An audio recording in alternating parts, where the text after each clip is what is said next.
Saturday mornings are supposed to be peaceful on my street, the kind where you sip coffee and hear sprinklers ticking in the distance. Instead, mine began with the sound of an electric snap, followed by a woman's shriek so high-pitched I thought someone had been stabbed. When I stepped out onto my porch, there she was, Karen, the self-appointed queen of the HOA, sitting halfway off her little white golf cart, one hand gripping her steering wheel like she'd just been struck by lightning. Smoke curled faintly from the wire cutters dangling from her other hand. She'd done it. She actually tried to cut through my new perimeter wire, the one I'd just installed to power my automated gate system. It wasn't a lethal charge, of course, just a standard low-voltage deterrent line to keep stray animals from pushing under the fence.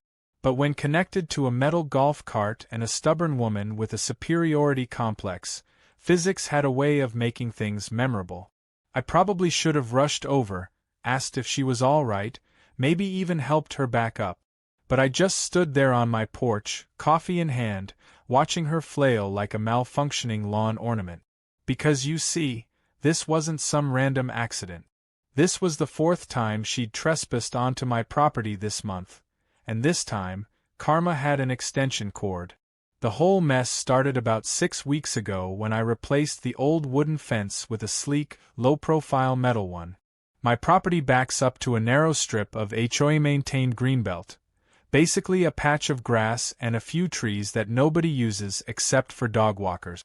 I paid for the new fence myself, submitted all the permits, even had the city inspector sign off on the layout.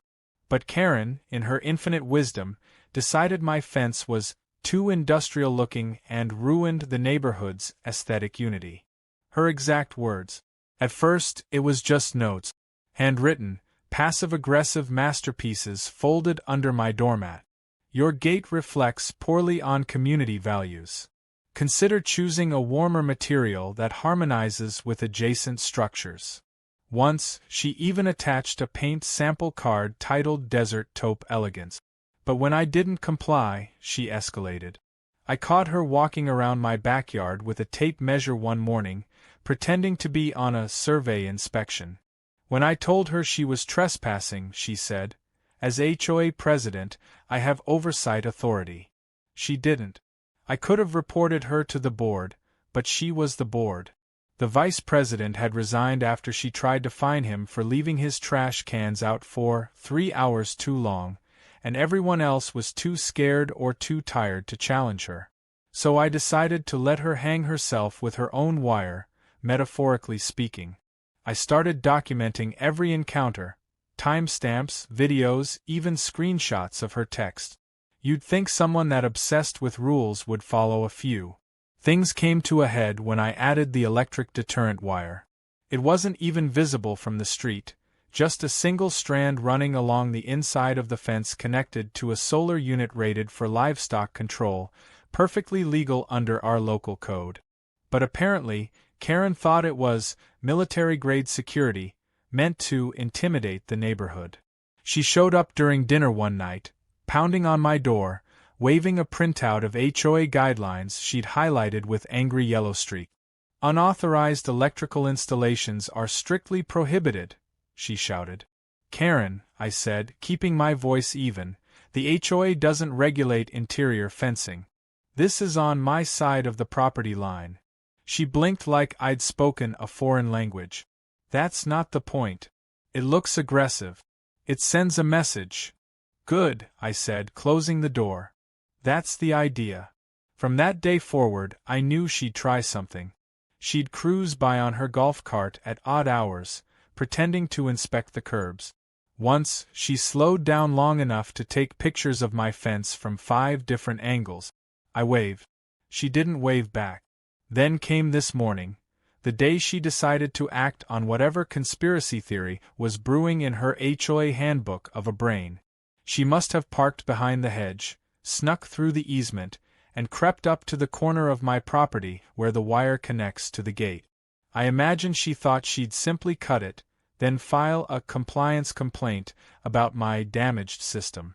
But she didn't account for conductivity, or the fact that her precious golf cart frame was grounded metal. After the zap, I walked over, keeping my expression as neutral as possible. "Morning, Karen," I said. "Rough day." She was pale, clutching her wrist dramatically. You electrified the fence. You could have killed me." "It's low voltage," I said. "Same as a cattle fence. You're fine." "This is assault," she yelled, pointing at me with trembling fingers. "I'm calling the police." "Please do," I said. "While you're at it, make sure to mention how you trespassed, damaged my property, and ignored 3 posted warning signs." She froze, eyes flicking toward the bright yellow placards every 6 feet along the fence line. The ones reading caution, low voltage livestock wire. "Those aren't legal," she blurted. "They're from Home Depot, Karen. Pretty sure they're as legal as mulch." Her face twisted, caught somewhere between outrage and embarrassment. Then, in true Karen fashion, she shifted tactic. "You're going to be fined for this. The HOA has full authority to maintain common areas," I interrupted. "Not private property. You're out of line, literally and legally." She huffed, climbed shakily back into her cart, and sped off in a sputtering puff of fury. But before she disappeared, she shouted over her shoulder, "This isn't over." She was right. Because while I was content to let her stew, Karen wasn't wired that way, pun intended. By that afternoon, an email blast from the HOA hit every resident's inbox, subject line screaming, "Urgent community alert. Dangerous electric installation." She attached photos of my fence, dramatically zoomed in and cropped to make it look like a death trap. Within hours, neighbors started calling me. Some were curious, others were laughing. Old Mrs. Bennett next door asked if she could borrow the setup to keep raccoons out of her garden. But a few, predictably, sided with Karen. "Do you really think it's safe?" one neighbor asked. "She says it's high voltage." "She also says the moon landing was filmed in a basement," I replied. Still, I knew perception could turn fast. HOAs thrive on rumor and fear, 2 things Karen wielded like twin swords. So I decided to fight her the one way she'd never expect, through the rules she worshipped. That night, I pulled out the HOA charter and started reading. By page 4, I was already grinning. Because buried in a paragraph about property modifications was a clause Karen had clearly overlooked, one that prohibited any unauthorized alteration or disturbance of privately owned fences or structures. In other words, her little wire-cutting stunt wasn't just trespassing. It was a direct violation of her own sacred HOA code. And I had the proof. The next morning, I printed the photos from my security camera. Crystal-clear images of Karen's golf cart parked halfway into my yard, her hand reaching out with those cheap wire cutters. I drafted a formal complaint using her exact format, complete with timestamps, incident summary, and request for disciplinary review. Then I sent it to the HOA board and CC'd every homeowner on the mailing list. The HOA board meeting was scheduled for Tuesday evening, held in the community clubhouse that looked like a cross between a preschool and a tax office, cheap folding chairs, fluorescent lighting, and a single pot of coffee that tasted like melted plastic. I arrived early, not because I wanted to be there, but because I wanted the best seat. Front row, slightly to the left of the podium, directly in Karen's line of sight. She was already there, pacing behind the table like a courtroom attorney preparing for a murder trial. Her lips were pursed so tightly they looked vacuum-sealed. The other board members, 2 retired teachers and a guy named Phil who clearly regretted volunteering, sat silently, staring down at their papers like hostages waiting for rescue. As neighbors trickled in, the tension was thick enough to butter toast. I heard whispers. "Did you hear she got shocked? He electrified the fence." Karen's cart almost caught fire. Someone coughed awkwardly. Someone else laughed. Karen glared at both. At precisely 6 o'clock, she slammed her clipboard on the table. "We'll come to order," she said, voice sharp enough to slice drywall. "First item on the agenda: the unauthorized electrical installation endangering community safety." I didn't say a word. I just smiled and waited. Karen launched into a speech that could have earned her an Oscar in melodrama. She talked about public endangerment, reckless disregard for safety, and how my electric barrier posed an existential threat to neighborhood harmony. She even brought visual aids, blown-up photos of my fence taped to a foam board, complete with arrows and dramatic red circles like some conspiracy theorist's presentation. Then she gestured toward me. This homeowner has repeatedly defied HOA standards and refused remediation. I motioned for immediate fines, daily accrual penalties, and the removal of all electrical wiring. Phil, the only male board member, cleared his throat. Karen, before we move to vote, maybe we should let him respond. Her jaw tightened. Fine. But keep it brief. I stood slowly, letting the chair legs scrape just enough to make her flinch. Thank you, Madam President, I said, dripping politeness. I'll be very brief. I walked up, laid a stack of printed papers on the table, and turned to the audience. These are time-stamped security photos from Saturday morning. As you can see, Karen entered my property without consent, used wire cutters on my private fence, and in doing so, connected herself to a low-voltage circuit that gave her quite the surprise. A ripple of laughter passed through the crowd. Karen's face went scarlet. I continued. Now, per Section 3.2 of our Charter, the same document Karen loves to quote, any unauthorized interference with or alteration of a private property structure constitutes a violation subject to fines and disciplinary action. I'm therefore filing an official complaint against her, using her own form. Phil's eyes widened. The two retirees exchanged a glance. Someone in the back actually clapped before realizing it wasn't that kind of meeting. Karen tried to recover. Those photos are taken out of context. I was inspecting for safety violations. On private property, I said. Without permission. With wire cutters. While standing next to 3 clearly marked caution signs. She's the one who endangered me. Karen snapped. By existing? I said. Or by maintaining my legally installed fence. Because the city inspector's signature is right here, if anyone's curious. I held up the signed approval sheet. For a moment, silence. Then one of the retirees, Mrs. Dalton, cleared her throat. Karen, dear, if he's correct, then he hasn't violated any rules. And you might have. Karen's expression flickered between fury and disbelief, as if betrayal by her own board members was more painful than the electric shock itself. You can't possibly side with him. Mrs. Dalton adjusted her glasses. I'm siding with the bylaws, dear. You wrote them. The room chuckled again. I sat down, savoring the moment. But I knew better than to think it was over. Karen wasn't the type to retreat quietly. No, she was the kind who'd double down, even if it meant dragging everyone else into the mud with her. By the next morning, the war had gone digital. She sent another mass email, this one titled, Emergency HOA Safety Committee formed to address electrical threats. Apparently, the committee consisted of one person, her. The message accused me of tampering with evidence, harassment, and endangering the community with malicious intent. She even attached a fake incident report, claiming that her golf cart had sustained damage from illegal voltage exposure. It would have been funny if it weren't so exhausting. I considered ignoring her, but when she started sending urgent safety warnings to the city code office, I had to act. So, I did what any logical homeowner would do. I went on the offensive, legally and surgically.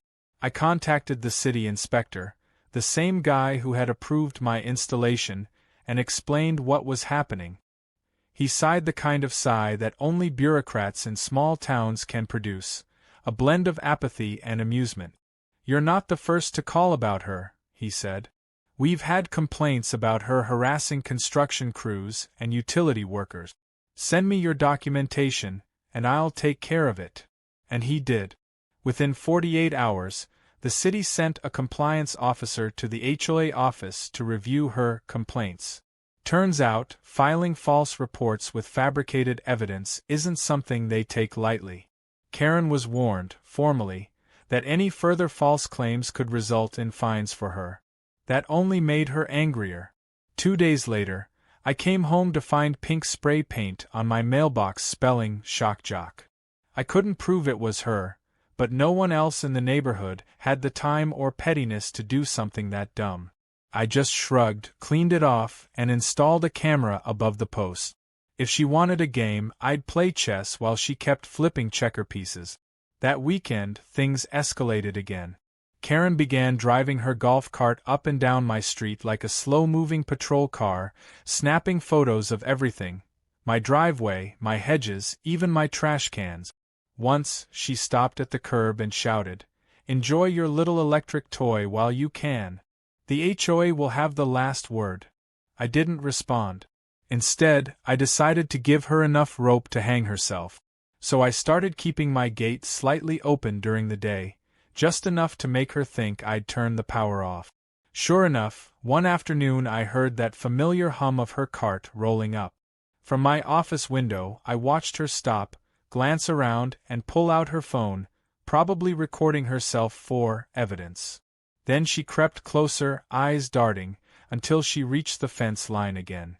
And she touched it. This time, there was no dramatic scream, just a sharp yelp and a satisfying jerk of her arm. She stumbled backward, shaking her hand and muttering something I couldn't hear. Then she stomped back into her cart, slammed the pedal, and sped off like a toddler who'd just lost a toy. I figured that would be the end of it. But when Karen felt humiliated, she didn't lick her wounds. She went looking for backup. On Monday morning, I woke to the sound of heavy boots on gravel and the unmistakable thump of a vehicle door closing. Through my window, I saw a white pickup truck with a city emblem parked in front of my house. 2 uniformed officers, one from animal control, the other from code enforcement, were talking to Karen on the sidewalk. She pointed dramatically at my fence, gesturing like she was directing traffic at a crime scene. I walked out calmly, coffee in hand, the same as before. "Morning, gentlemen. What's the issue?" The code officer nodded politely. "Sir, we received a report about a hazardous electrical installation and animal endangerment complaint." "From her, I assume," I said. Karen crossed her arms. "You can't have an electric fence where neighborhood pets could get hurt. It's cruel." The animal control officer glanced at my fence. "You got any livestock, sir?" "Nope," I said. "Just a property line and some raccoons." He checked his meter, then touched the wire with his tester. "Low voltage. Non-lethal. Same as a cattle deterrent. City code allows it if it's signed and fenced correctly, which it is." The code officer nodded. "All good here, ma'am. No violations." Karen's face fell. But he... "Ma'am," the officer interrupted gently, "if you continue making unfounded reports, you could be cited for harassment or obstruction." I swear I almost smiled into my mug. They left a few minutes later, leaving Karen fuming on the sidewalk. For once, she didn't have a comeback. She just stared at me with a look that mixed fury and disbelief, as if she couldn't process that someone had beaten her at her own rulebook. That night, I got an anonymous email, though it didn't take a genius to guess who sent it. The subject line read, "Enjoy your fence while you can." The message itself was a single sentence: "Every system breaks eventually." I laughed out loud. But I underestimated her resolve. Because a few nights later, long after midnight, while the neighborhood slept and the crickets buzzed in the dark, Karen made her most reckless move yet. She came back. And this time, she wasn't just holding wire cutters. She brought tools. It was one of those nights when the air felt charged even before anything happened, that eerie calm before a storm when the world seems to hold its breath. I had gone to bed around 11, my windows cracked open to let in the crisp air. The lake behind my house reflected a half-moon like polished steel, and the only sound was the soft creak of tree branches swaying against one another. Peaceful. Almost too peaceful. Then came the faint metallic clink. At first, I thought it was just a raccoon again, but then I heard it again, a sharper, deliberate sound, followed by the faint whine of a power tool. My stomach tightened. No raccoon in the world carried a cordless drill.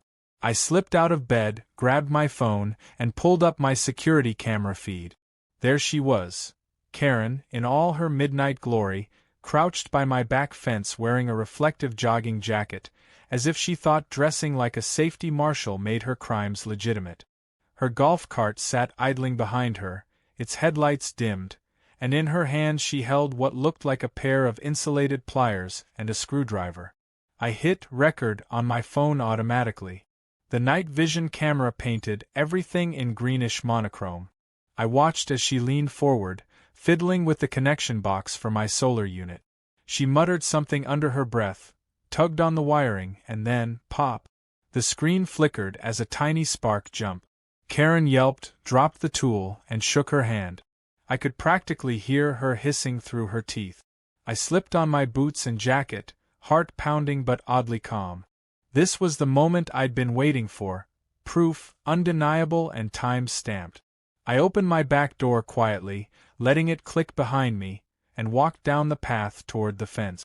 By the time I got within earshot, she was back at it, unscrewing the terminal housing like she was disarming a bomb. I let her finish before I spoke. "Careful," I said, voice low but clear. "That's the live wire you're holding." She screamed and stumbled back, nearly tripping over her golf cart. The screwdriver went flying into the grass. "What are you doing out here?" she snapped, recovering faster than I expected. "You can't sneak up on people like that." "On my property?" I said, pointing to the sign behind her. "It literally says no trespassing. You walked past it." She squared her shoulders, trying to look authoritative, but her hair was frizzed and her hands were trembling. "I'm conducting an emergency safety inspection on behalf of the HOA. At midnight. Electrical hazards don't keep office hours," she said. "You've left this fence unmonitored. I'm preventing a potential tragedy." I gestured to her pliers, which were now lying in the dirt. "You mean by cutting live electrical components in the dark while standing on wet grass?" Her mouth opened and closed, but no words came out. "I'm calling the sheriff," I said flatly, lifting my phone. "You've broken into my property, tampered with electrical systems, and ignored multiple warnings." Her eyes widened. "You wouldn't dare."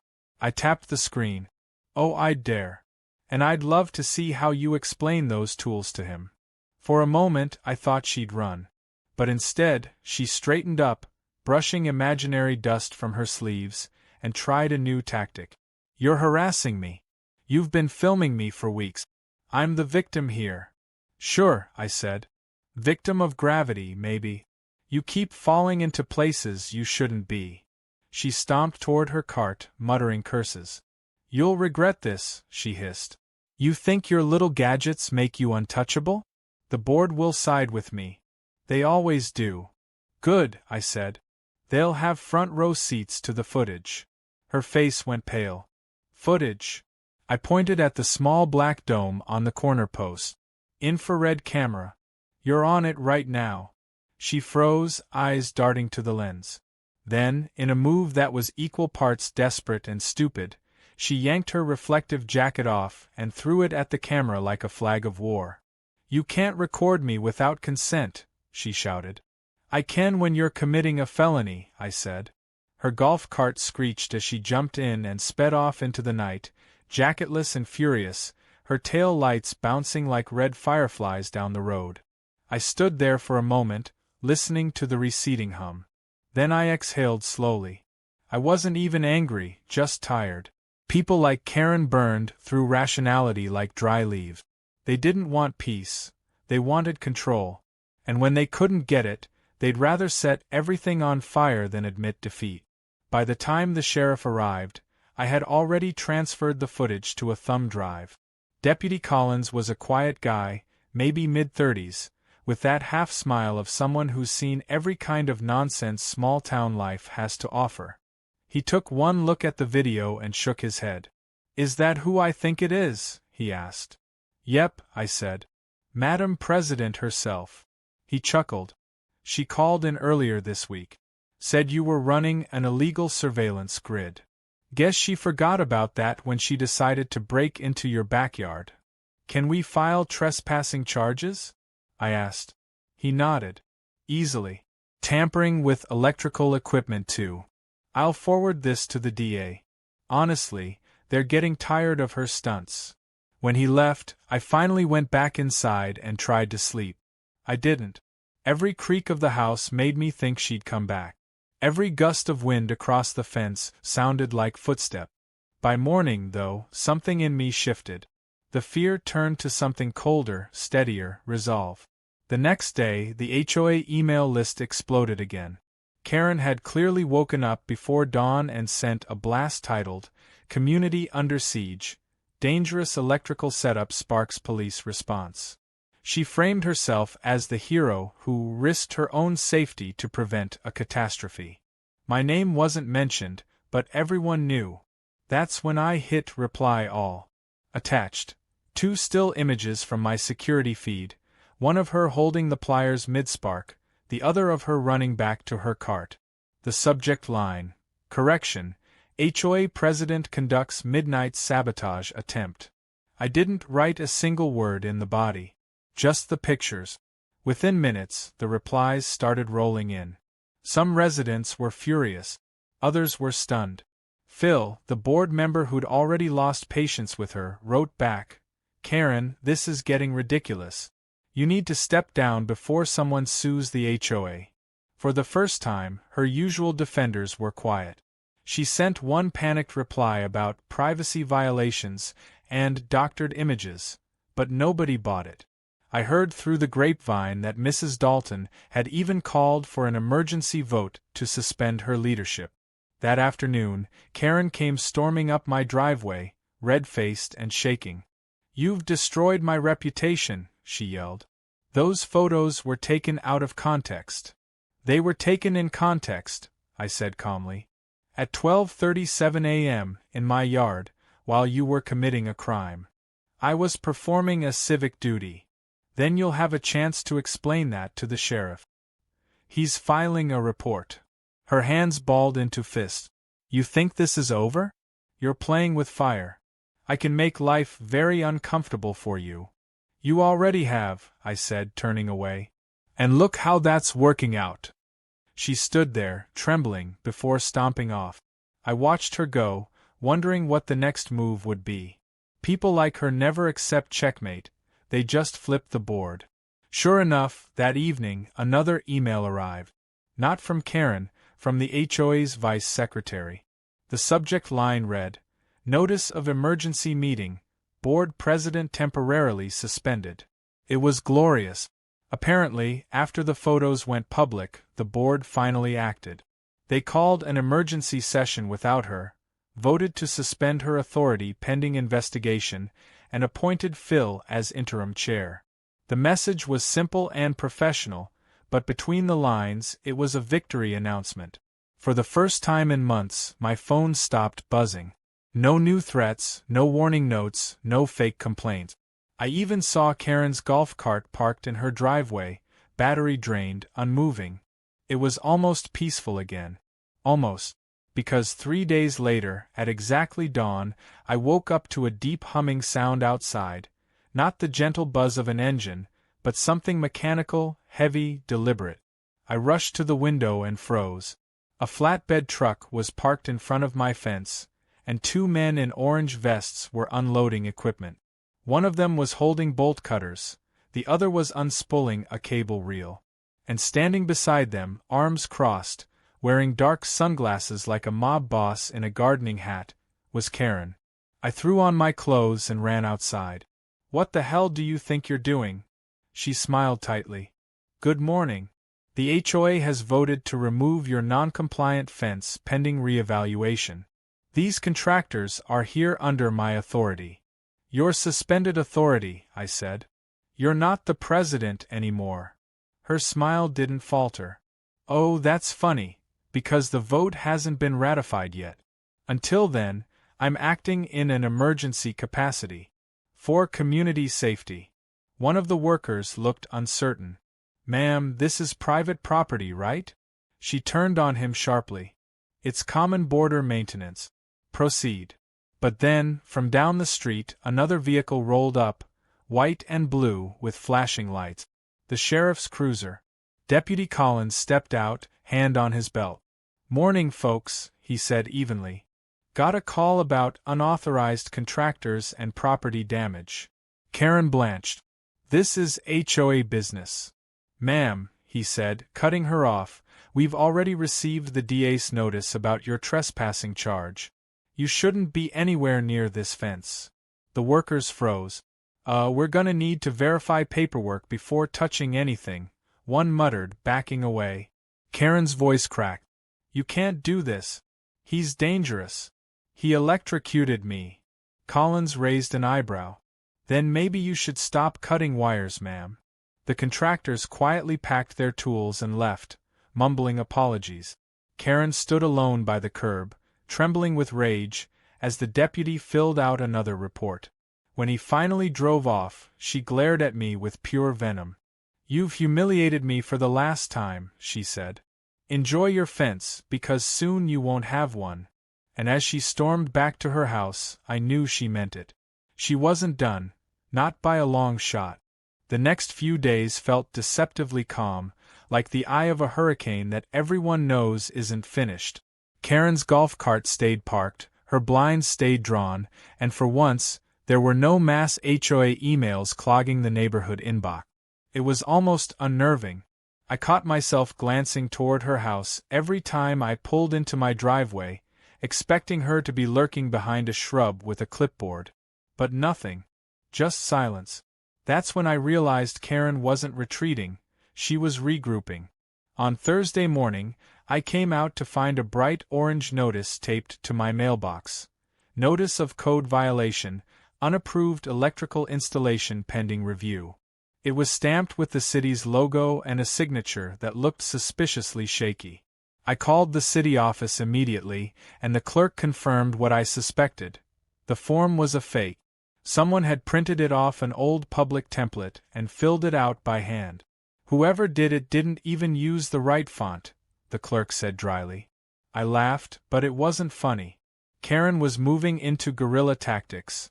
Anonymous complaints, forged documents, petty sabotage. And I knew if I didn't stay ahead, she'd find a way to drag me into real trouble. So I decided to outsmart her. That afternoon, I installed a small weatherproof camera under my mailbox, hidden just above the post light.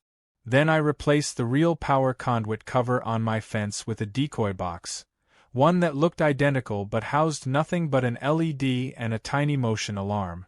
If Karen tried cutting wires again, I'd get her on camera and scare her out of her orthopedic shoes. By Saturday, the trap was set. Sure enough, around 11:45 p.m., the sensor pinged. I pulled up the live feed and nearly choked on my coffee. There she was again, creeping down the sidewalk in her robe and slippers, holding a flashlight like a prison escapee. She looked both furious and determined, like a woman on a mission ordained by the HOA gods. She knelt by the fake conduit box, squinting, muttering something I couldn't hear. Then she reached out with a pair of pliers. The second she snipped the decoy wire, the LED inside flashed red and the motion alarm gave a short, sharp beep. She screamed, jumped back so fast she tripped over her own feet, and fell into the flower bed. I stepped outside before she could recover. "Evening, Karen," I said calmly. "Doing some late-night gardening?" Her head snapped up. Her hair was full of mulch, her robe streaked with dirt. "You rigged this to scare me," she spat. "That's harassment." "No," I said, "that's a motion alarm on my property. You triggered it by trespassing again. You really should stop touching things that don't belong to you." She struggled to her feet, wobbling with fury. "You're provoking me. You're trying to make me look crazy." "Karen," I said, unable to help a small laugh, "you're doing that all on your own." She pointed a trembling finger at me. "You think you're clever, but you're just a bully hiding behind gadget. This neighborhood doesn't need your paranoia and your ugly fence." "Then move," I said simply. Her mouth opened, but nothing came out. She just stood there breathing hard, eyes glassy with rage.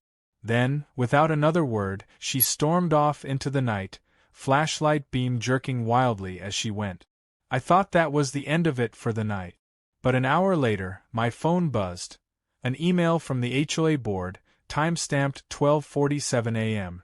The subject line read, "Formal complaint against homeowner, hostile conduct." The body of the email was a masterpiece of delusion. Karen accused me of threatening behavior, verbal intimidation, and maintaining weaponized electrical systems designed to terrorize residents. She even claimed I'd set traps intended to cause psychological distress. Phil replied 5 minutes later with the most restrained response I'd ever seen. "Karen, please refrain from sending official HOA correspondence after midnight." Still, I knew this was her new angle. If she couldn't beat me through the rules, she'd try to paint me as the aggressor. I decided to counter with precision.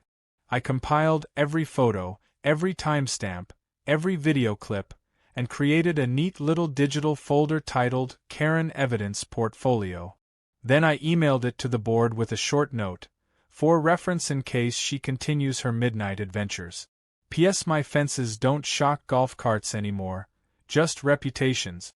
Phil called me the next morning, trying not to laugh.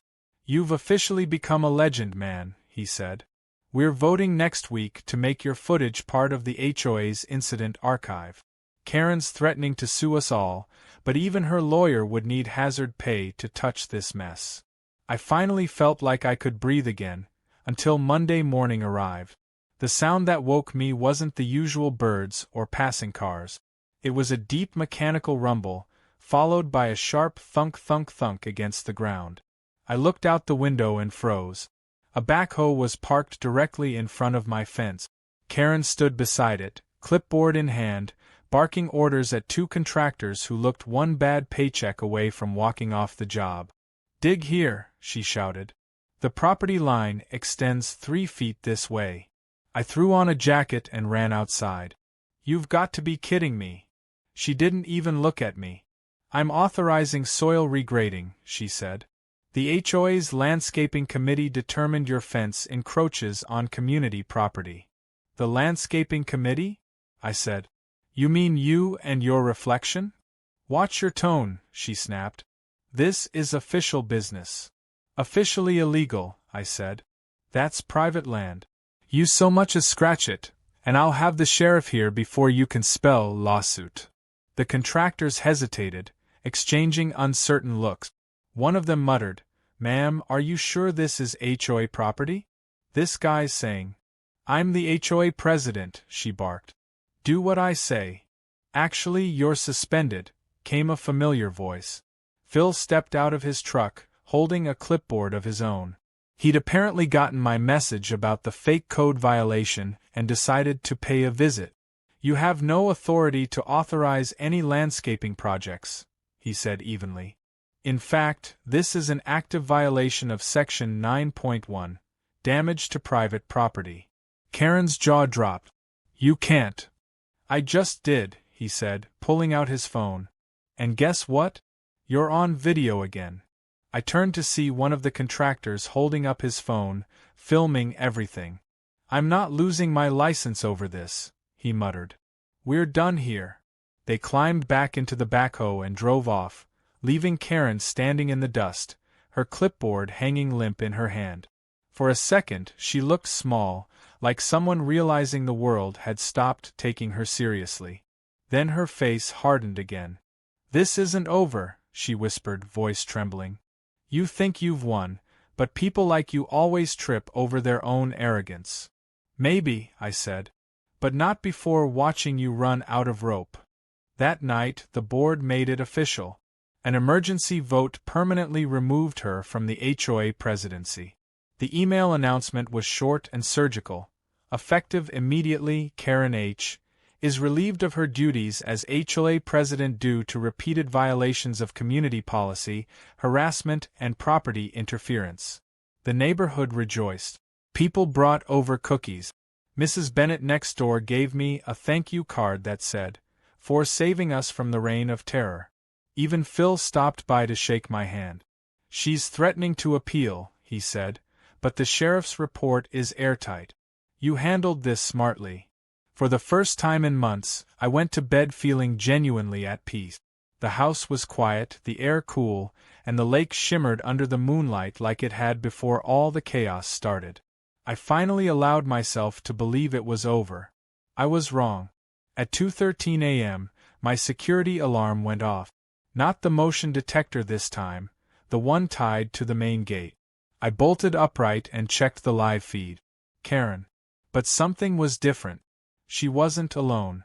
2 men stood beside her, faces half covered, one holding a crowbar, the other carrying a toolbox. They weren't HOA members. They were hired help, and judging by the way they moved, they weren't here for debate.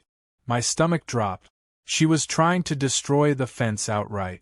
I grabbed my phone and called 911, keeping my eyes on the screen. Karen was directing them toward the gate junction, gesturing angrily as if explaining some elaborate revenge plan. The men started prying at the bolts, sparks flying. The live feed glitched as one of them hit a cable, then everything went dark. Outside, I heard a loud crack and a chorus of shouts. One of the men screamed, the other stumbled backward, clutching his arm. The feed flickered back on just long enough to catch Karen standing frozen, mouth open in horror as the men bolted for their truck and peeled out of the driveway. Blue lights flashed in the distance within minutes. When the sheriff's cruiser arrived, Karen was still standing there, trembling in her slippers, surrounded by the wreckage of her own plan gone wrong. Deputy Collins stepped out, flashlight in hand. "We meet again," he said dryly. She stammered something about contractors and mistaken instructions, but he wasn't buying it. "You hired people to damage private property, ma'am," he said. "That's criminal mischief and conspiracy to trespass."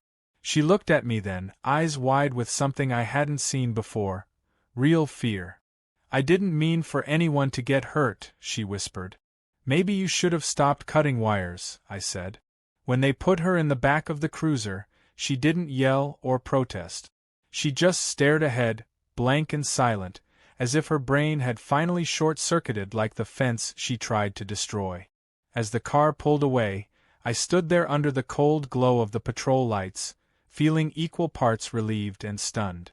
Karen's war was finally over, though somehow I couldn't shake the feeling that the story wasn't done yet. Because people like Karen didn't just disappear. They waited, they plotted, and they always found a way to make one last move. When I woke up the next morning, the first thing I saw through my window was the sheriff's tire tracks still pressed into the gravel. It felt surreal. After months of harassment, after countless threats and absurd accusations, Karen had actually been led away in handcuffs. Part of me expected to feel triumphant, vindicated, even. Instead, I felt hollow. There's something unsettling about watching chaos finally go quiet. It's like the moment after a thunderstorm when you're waiting to see if another bolt will fall. By mid-morning, the neighborhood was buzzing. People whispered in driveways, peered from behind curtains, and huddled in little groups like witnesses at the aftermath of an alien landing. My phone buzzed non-stop, messages from neighbors I barely knew suddenly wanting to check in. Most were supportive. A few were cautious, the kind of folks who believed every story had 2 sides. "Did you really electrify the fence?" someone texted. "Yes," I replied. "Legally, safely, and effectively." Even the mailman stopped by just to grin. "Heard you finally got her," he said, sliding my letters into the box. "You're a local hero." "Let's hope heroes don't get subpoenaed," I said, half joking. Because the truth was, this wasn't over yet, not legally, not emotionally. The sheriff had told me the night before that she'd likely be charged with trespassing, property damage, and reckless endangerment. But there was always the chance she'd spin it, twist the narrative, find a loophole. Karen was the kind of person who could get caught red-handed with a shovel and still insist she was planting community improvement. Sure enough, that afternoon, a familiar silver sedan rolled up in front of my house. Out stepped a man in a charcoal suit carrying a briefcase, mid-50s, salt and pepper hair, the look of someone paid to stay calm no matter what insanity he's hired to represent. "Good afternoon," he said with that lawyerly half-smile. "I'm David Hensley. I represent Ms. H." Of course he did. "She'd like to resolve this matter civilly," he continued. "There seems to have been some unfortunate misunderstanding about property boundaries, electrical hazards." "Misunderstanding?" I said. "She cut my fence wire, forged city notices, harassed me, and hired guys to break my gate. That's not misunderstanding, that's crime." He adjusted his tie. "She maintains she acted under the impression she was enforcing HOA compliance." "She was removed from the HOA," I interrupted. He nodded slightly, as if I'd merely confirmed something in his note. "Even so, she'd prefer to avoid court proceedings that might escalate further. She's prepared to offer an apology and a financial settlement for the property damage, provided you agree not to pursue further charges or civil claims." It was so absurd I actually laughed. "She tries to destroy my property, and now she wants to pay me to forget it ever happened?" "That would be the general idea," he said smoothly. "For everyone's benefit." I leaned against the porch rail, thinking. On one hand, it was tempting. Easy money, clean break. But something about it didn't sit right. This wasn't about cash. It was about principle. If I let her buy her way out of accountability, she'd learn nothing. And she'd be back to tormenting someone else in 6 months. So I said, "Tell Karen that the only thing I'll settle for is peace, and she can start by leaving me, my property, and this entire neighborhood alone." The lawyer gave a small sigh, like a man resigned to another hour of billable time. "Very well," he said. "I'll convey your position." When he left, I figured that was the last I'd hear of it for a while. But less than 24 hours later, the local Facebook group exploded with a post from someone named Concerned Resident 123. "Just heard the homeowner on Birch Lake Drive is suing a poor woman over a misunderstanding. He's turning our peaceful community into a war zone. Be careful who you support."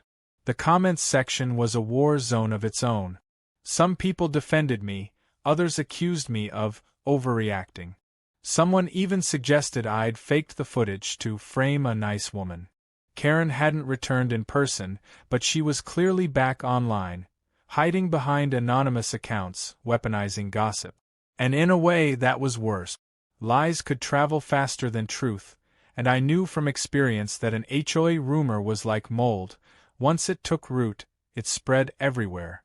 So I fought back the only way I knew how, with receipt. I posted my own calm, concise reply. "Since there's confusion, here's the sheriff's incident report number, time-stamped photos, and the official HOA board minutes documenting her suspension and trespassing charge. Have a great day." Within minutes, her anonymous defenders vanished. Silence again. For a brief moment I thought maybe, just maybe, that would finally end it. I'd gone weeks without sleep, months without peace. The idea of waking up to normal mornings, without an HOA war at my doorstep, was intoxicating. Then came the knock. It was Friday night, just after sunset. I opened the door to find Phil standing there with a grim expression and a thick folder in his hands. "We need to talk," he said. Inside, he dropped the folder on my kitchen table.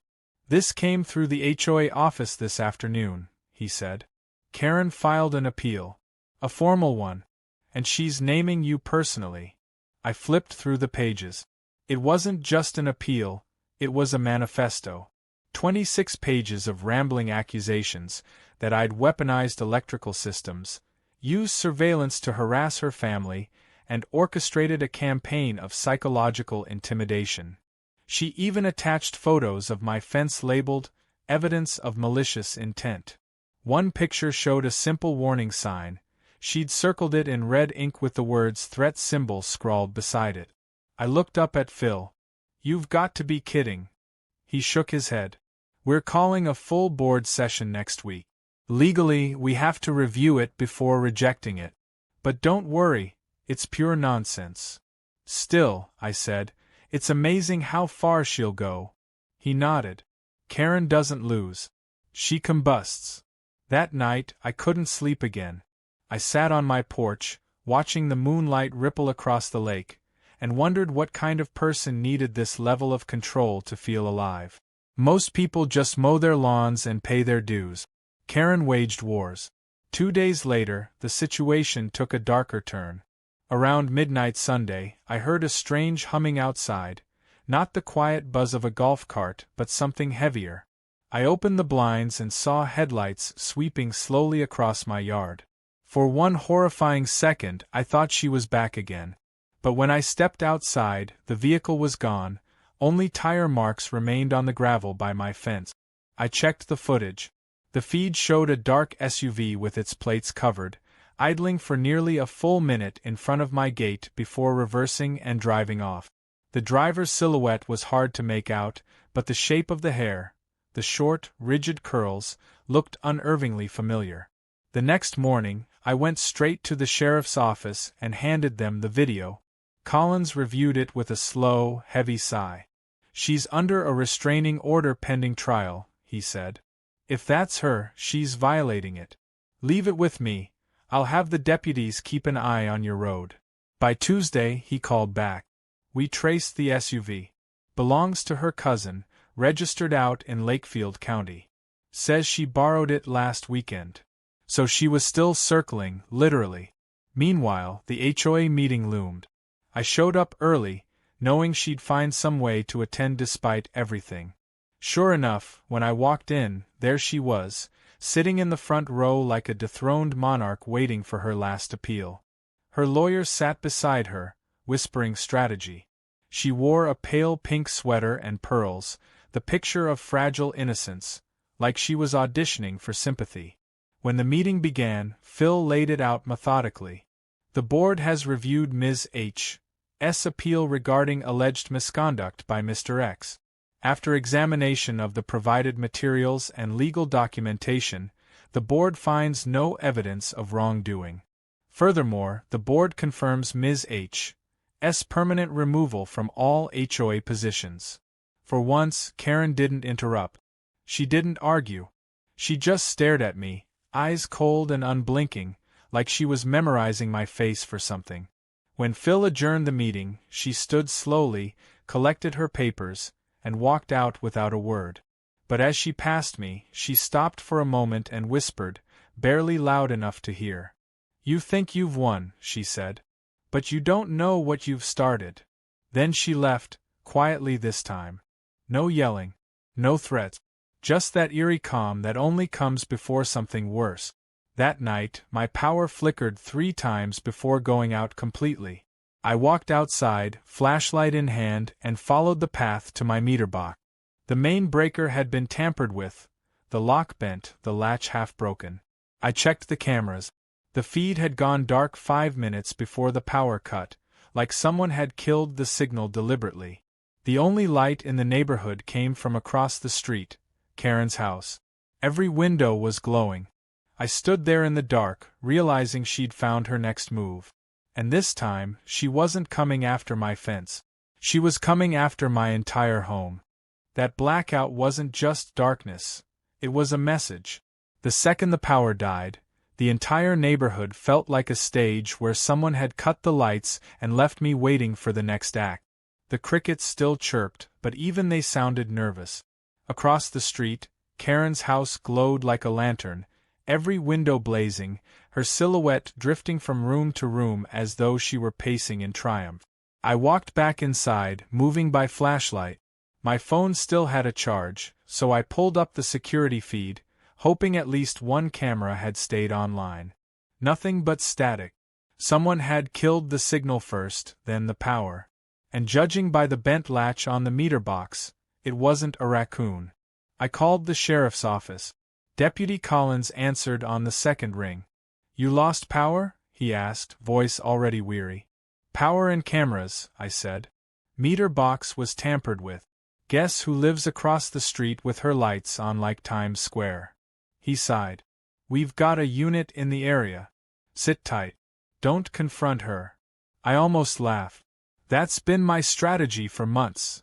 While I waited, I lit a couple of candles and sat at my kitchen table.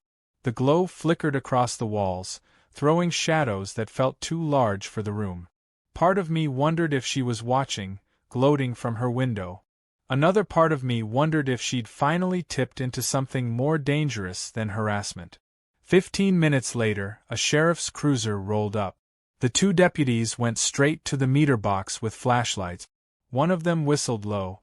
"Lock's been forced," he said. "Main breaker tripped manually." Collins turned to me. "You're sure you didn't give anyone access?"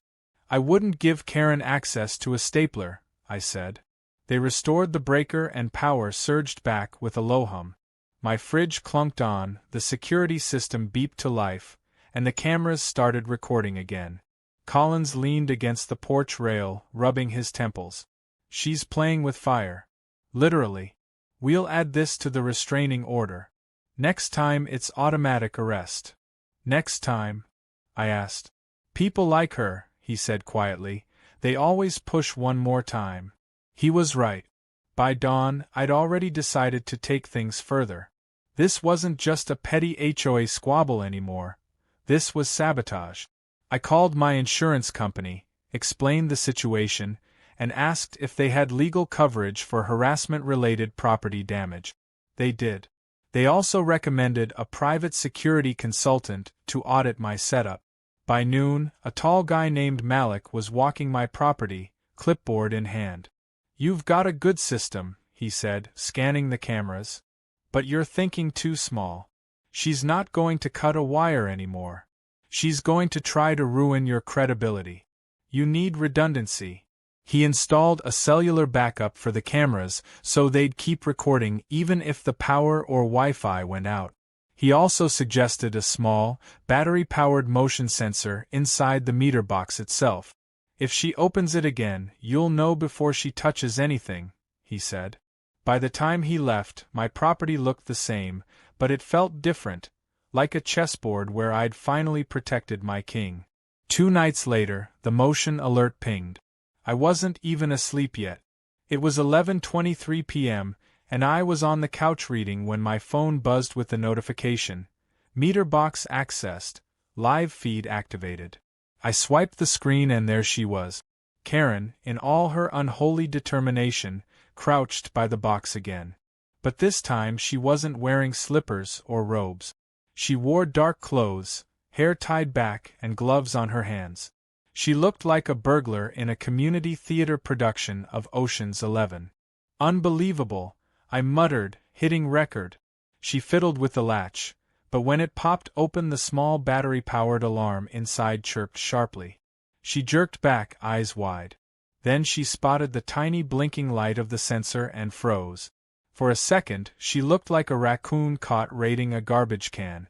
I stepped outside before she could run. "Evening, Karen," I said evenly. "Thought you'd learned the last time." Her head snapped up. "I'm checking for safety violations," she blurted. "In the dark? Wearing gloves? On private property?" She opened her mouth, then shut it again. Her face twitched. "This is harassment. You're stalking me. You're literally at my meter box," I said. "On my property. Again. At 11 at night." She backed up a step. "The HOA gave me authority. You were removed from the HOA. Twice. In writing. With vote. And if you take one more step, I'm calling the sheriff while you're still standing there." Her jaw trembled. "You think you can make me look crazy? Everyone knows what you're doing." "I don't have to make you look crazy, Karen," I said. "You're doing a perfect job yourself." Her hand twitched like she was going to lunge at the box again, but then she turned and stormed back toward her driveway. Halfway there, she spun and shouted, "You'll regret this." "I already do," I called after her. Within 10 minutes, Collins was at my house again. He took one look at the footage, then one look at me. "She's done," he said. "We're picking her up tonight." And they did. They found her 2 blocks away, still wearing the glove.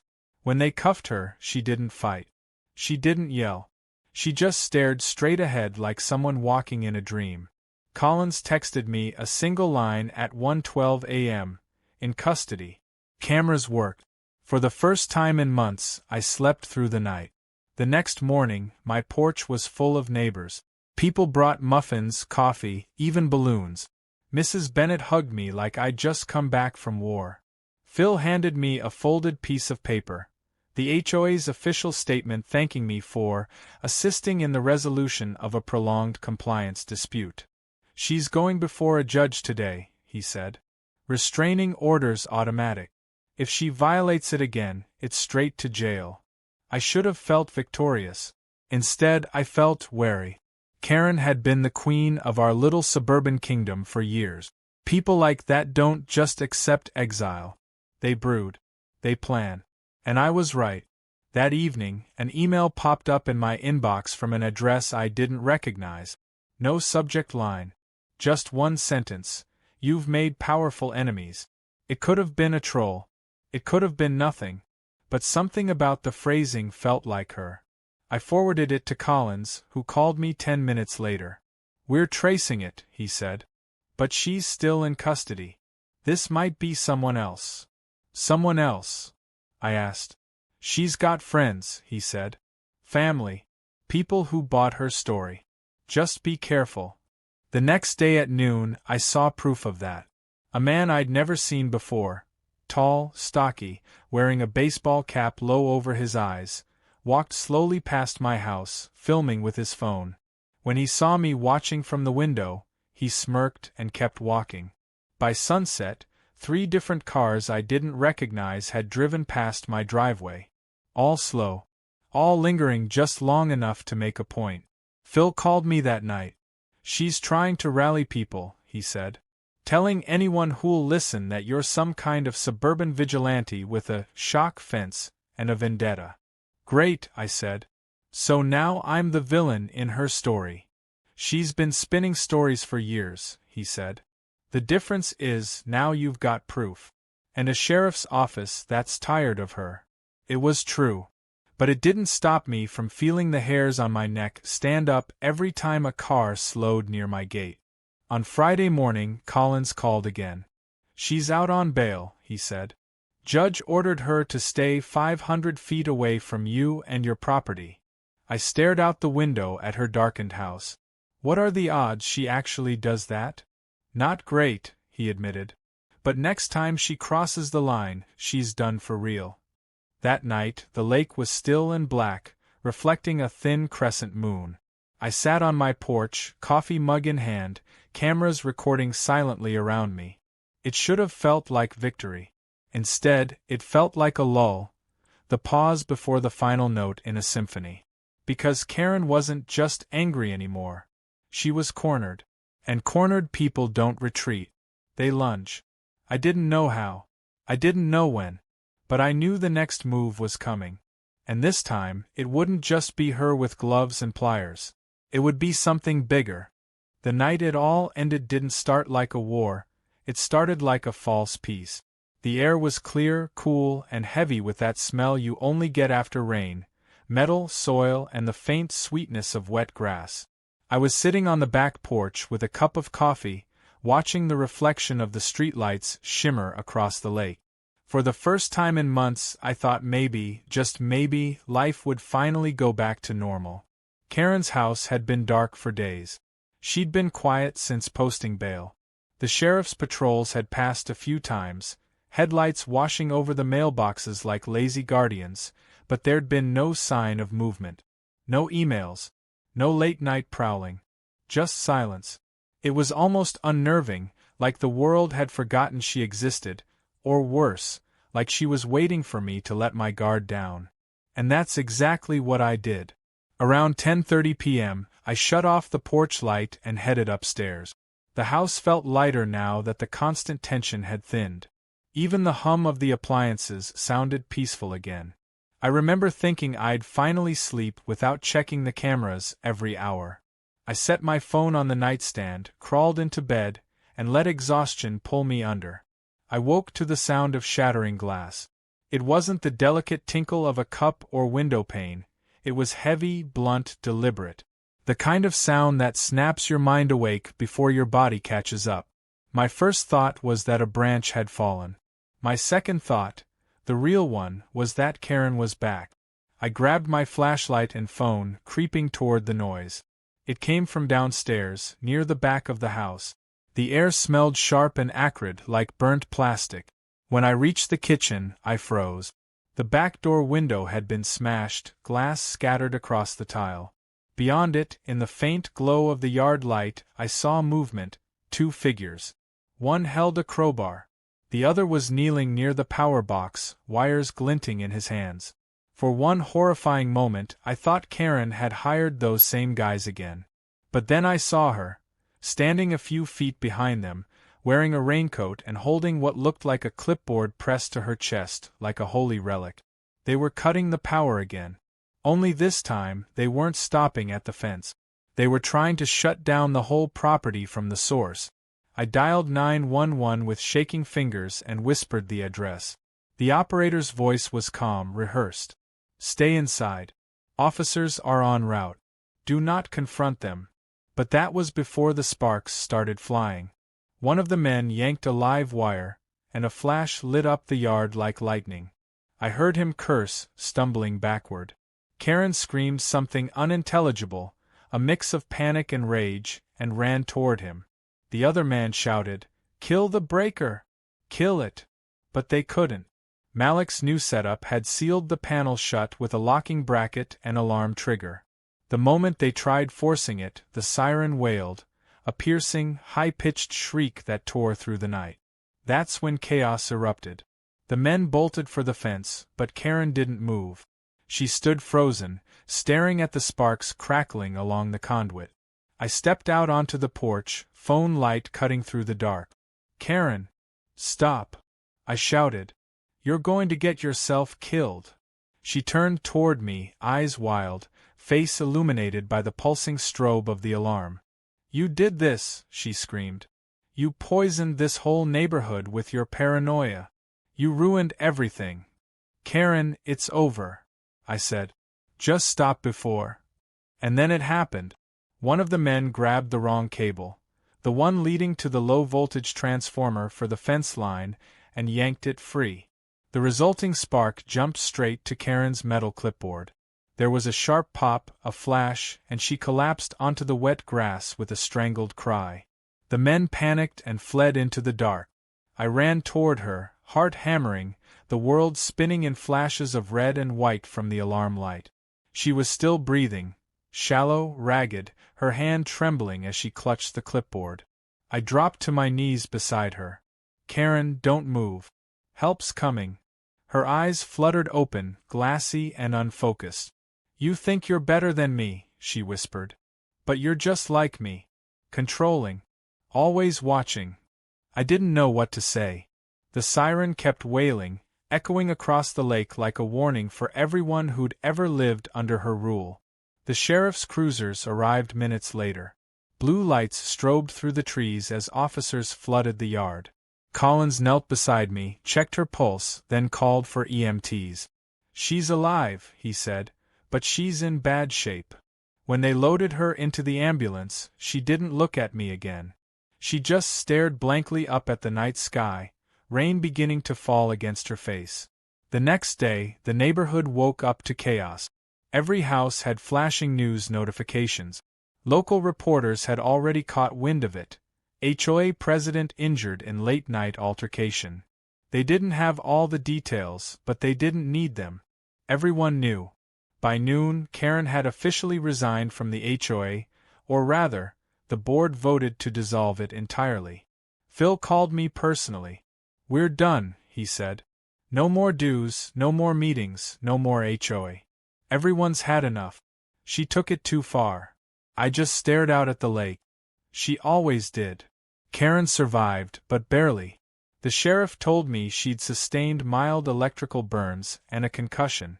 The 2 men who'd helped her were picked up the next day, both with long records of petty theft and trespassing. She'd hired them through some unlicensed maintenance crew she found online, promising to pay cash for fence removal. The DA didn't go easy. Between the restraining order violation, the break-in, and the property damage, she was facing serious time. But when Collins came by with the paperwork, He looked almost sad. "You know," he said, "she's been calling every day from Holding, trying to convince someone it was all a misunderstanding. Says she was protecting the neighborhood. I don't think she even knows what she's fighting anymore." Neither did I. Over the following weeks, life slowly began to normalize. The board disbanded officially. The HOA signs came down. Neighbors started talking again. Real conversations, not whispered complaints.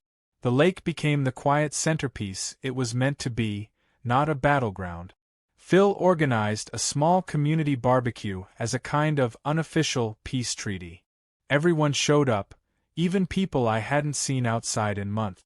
Kids ran around, dogs barked, and for once, no one cared whose lawn was an inch too tall. Mrs. Bennet cornered me near the grill. "You handled that woman better than anyone could've," she said, handing me a plate. "You should run the next board, if we ever have one." "God forbid," I said with a laugh. As the sun dipped low, I wandered down to the fence line. The repaired gate gleamed faintly in the golden light. I ran my hand along the top rail, feeling the hum of the solar unit beneath it, steady, controlled, harmless. The same fence that had caused months of chaos now stood quiet and unremarkable. It wasn't about the wire. It never had been. It was about control. Who had it, who lost it, and who couldn't stand the idea of someone else holding it. Karen's downfall wasn't electricity or law enforcement. It was the simple fact that she couldn't bear to let the world spin without her finger on the switch. A few days later, Collins stopped by one last time. He leaned against his cruiser, the sunset glinting off the hood. "You know," he said, "she's probably going to move. Court's recommending she relocate once she's released. Psychological evaluation's part of the deal." I nodded. "Good. Maybe she'll finally leave this place in peace." He smirked. "Let's hope she doesn't start an HOA wherever she ends up." We both laughed, and for the first time, it didn't feel like a nervous laugh, just genuine relief. That night, I sat on my porch again, same view, same lake, same quiet. But something was different. The air didn't feel charged anymore. The silence wasn't tense, it was earned. I sipped my coffee and watched the reflection of the moon ripple across the water, remembering the months of madness that had unfolded just beyond that fence. And then, faintly, from across the street, I saw it, a single moving truck, headlights off, backing into Karen's driveway. Two men loaded boxes while a third swept the porch. No noise. No confrontation. Just an ending. The next morning, her house was empty. Curtains gone. Yard sign missing. For sale notice quietly taped to the door. I walked to the fence one last time and looked across the property line that had started it all. The grass between our yards swayed gently in the wind, the sun glinting off dewdrops where she once screamed about community harmony. Sometimes I think about that night. The flash, the sirens, her face when the current caught the clipboard. And I wonder if she finally understood the lesson the rest of us already knew. You can't force people to follow your current. Eventually, it finds its own path. As I turned to go back inside, my motion light flicked on automatically, bathing the yard in calm white. The hum of the solar wire whispered quietly along the fence, steady and reassuring. For the first time in a long time, it wasn't a warning. It was peace.